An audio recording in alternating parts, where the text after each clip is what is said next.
पौष मास हरि नाम लो, मन में भर लो प्रीत, कथा सुने संग संग सब, मिटे अंधियारी रीत। हरे कृष्णा। आप सभी का दिन शुभ और मंगलमय हो, इसी मंगल कामना के साथ आज के अध्याय का शुभारंभ करते हैं। इससे पहले के अध्याय में आपने जाना था कि किस प्रकार एक ब्राह्मण भगवान शिव और देवी पार्वती जी के द्वार पर आया और वह उनसे अन्न की और अन्य प्रकार के अनेक मिष्ठानों की याचना करने लगा, किंतु वह ब्राह्मण तो बात करते करते ही अंतर्ध्यान हो गया और एक शिशु के रूप में बदल गया। तब श्री नारायण कहते हैं, मुने, इस प्रकार से जब श्री हरि, जो कि एक ब्राह्मण के रूप में ही वहां पधारे थे, अंतर्ध्यान हो गए, तब देवी पार्वती जी और शंकर जी ब्राह्मण की खोज करते हुए चारों ओर घूमने लगे। उस समय देवी पार्वती कहने लगी, हे विप्रवर, आप अत्यंत वृद्ध और भूख से व्याकुल थे। हे तात, आप कहाँ चले गए? हे विभो, मुझे दर्शन दीजिए और मेरे प्राणों की रक्षा कीजिए। अब देवी भगवान शिवजी से कहने लगी, शिवजी जल्दी उठिए और उन ब्राह्मण देव की खोज कीजिए। वो तो क्षण मात्र उदास मन वाले हम लोगों के सामने आए थे। परमेश्वर, अगर भूख से पीड़ित अतिथि गृहस्थ के घर से अपूजित होकर भूखा ही चला जाता है तो क्या उस गृहस्थ का जीवन व्यर्थ नहीं हो जाता? यहाँ तक कि उसके पितर उसके द्वारा किए गए पिंडदान और तर्पण को भी ग्रहण नहीं करते और अग्नि उसकी दी हुई आहुति और देवगण उसके द्वारा निवेदित पुष्प पर जल भी स्वीकार नहीं करते। उस अपवित्र का हव्य, पुष्प, जल और द्रव्य सभी मदिरा के समान हो जाता है। उसका शरीर मदिरा के समान और स्पर्श पूर्ण नाशक हो जाता है। और इसी बीच वहां एक आकाशवाणी हुई, जिसे शोक से आतुर और विकलता से युक्त देवी ने सुना। आकाशवाणी ने कहा, हे जगत माता, शांत हो जाओ और मंदिर में अपने पुत्र की ओर जरा देखो तो सही। वे साक्षात गोलोकाधिपति परिपूर्णतम श्री कृष्ण है। शुभ पुण्य व्रत वृक्ष का सनातन फल है। योगी लोग जिस अविनाशी तेज का प्रसन्न मन से निरंतर ध्यान करते हैं, वैष्णवगण और ब्रह्मा, विष्णु और शिव आदि देवता जिनके ध्यान में लीन रहते हैं, प्रत्येक कल्प में जिसका पूजन सबसे पहले होता है, जिनके स्मरण मात्र से सभी विघ्न नष्ट हो जाते हैं और जो पुण्य की राशि स्वरूप है, मंदिर में विराजमान अपने उस पुत्र की ओर जरा देखो तो सही। प्रत्येक कल्प में आप जिस सनातन ज्योति रूप का ध्यान करती हो, वही आपका पुत्र है। यह मुक्तिदाता और भक्तों के अनुग्रह का मूर्ति रूप है। जरा उसकी ओर तो निहारो, जो आपकी कामना पूर्ति का बीज, तप रूपी कल्प वृक्ष का फल और लावण्यता में करोड़ों कामदेवों को भी निंदित करने वाला है। अपने उस सुंदर पुत्र को देखो।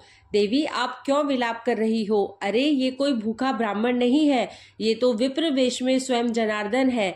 अब कहाँ वह वृद्ध और कहाँ वे अतिथि? हे नारद, ऐसा कहकर वह आकाशवाणी मौन हो गई। तब उस आकाशवाणी को सुनकर देवी पार्वती भयभीत होकर अपने महल के अंदर गई। वहां उन्होंने शैया पर सोए हुए बालक को देखा। वह आनंद पूर्वक मुस्कुराते हुए महल की छत के भीतरी भाग को देख रहा था। उसके प्रभाव सैकड़ों चंद्रमाओं के समान थे। वह अपने प्रकाश समूह से भूतल को प्रकाशित कर रहा था।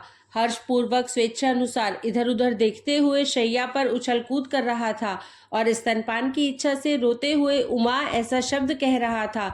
उस अद्भुत रूप को देखकर सर्व मंगला पार्वती जी त्रस्त होकर शंकर जी के पास गई और उनसे बड़े मंगल वचन बोली, हे प्राणपति, घर चलिए और मंदिर के भीतर चलकर प्रत्येक कल्प में आप जिनका ध्यान करते हैं और जो तपस्या का फल दाता है, जरा उसे तो देखिए। जो पुण्य का बीज महोत्सव स्वरूप पूत नामक नरक से रक्षा करने का कारण और भव सागर से पार करने वाला है। शीघ्र ही उस पुत्र के मुख को देखिए, क्योंकि समस्त तीर्थों में स्नान और संपूर्ण यज्ञों में दीक्षा ग्रहण का पुण्य इस पुत्र दर्शन के पुण्य की 16वीं कला के बराबरी भी नहीं कर सकता। देवी पार्वती के यह वचन सुनकर शिवजी का मन भी हर्षमग्न हो गया। वे तुरंत ही अपनी प्रियतमा के साथ अपने घर आए।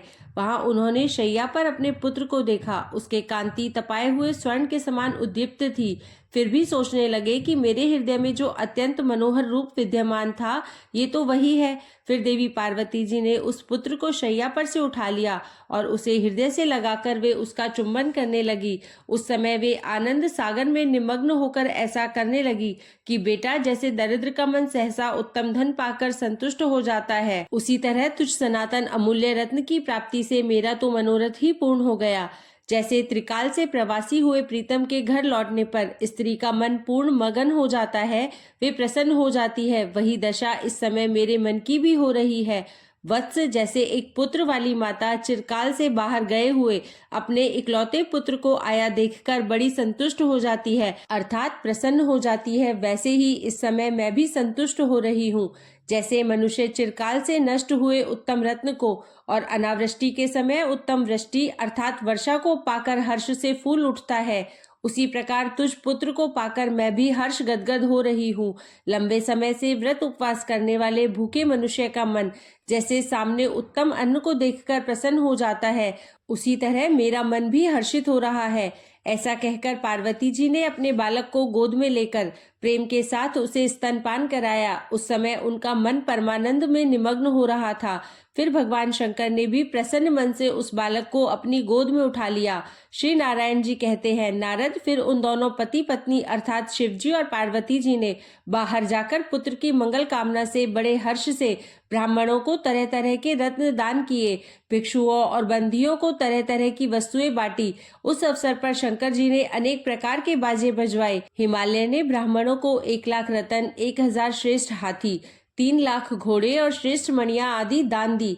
इसके अलावा दूसरे प्रकार के भी दान जैसे वस्त्र, आभूषण और क्षीर सागर से उत्पन्न सभी तरह के अमूल्य रत्न भी दान किए। कौतुकी विष्णु जी ने ब्राह्मणों को कौस्तुभ मणि का दान दिया। ब्रह्मा जी ने हर्ष पूर्वक ब्राह्मणों को ऐसी विशिष्ट वस्तु दान में दी जो सृष्टि में परम दुर्लभ थी। हे ब्राह्मण, उस अवसर पर क्षीर सागर ने हर्षित होकर कौतुकवश 1,000 माणिक्य, 100 मणि, हीरक, 1 सहस्त्र हरे रंग की श्रेष्ठ मणियां और बहुत सारे अमूल्य रत्न आदि ब्राह्मणों को प्रदान किए। सरस्वती देवी ने अमूल्य रत्नों का बना हुआ एक ऐसा हार दिया जो तीनों लोकों में परम दुर्लभ था।